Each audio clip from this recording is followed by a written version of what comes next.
mən də Qida Təhlükəsizliyi Agentliyinin bu həyata keçirdiyi kampaniyaya qoşuluram və dəstəkləyirəm.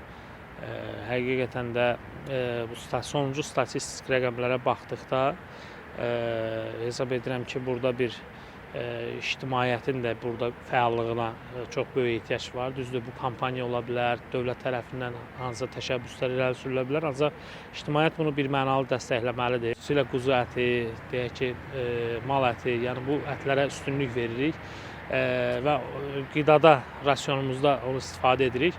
Ancaq burada məsələ əsas odur ki, söhbət burada gedir o 5-6 aylıq quzulardan, 4 aylıq hətta.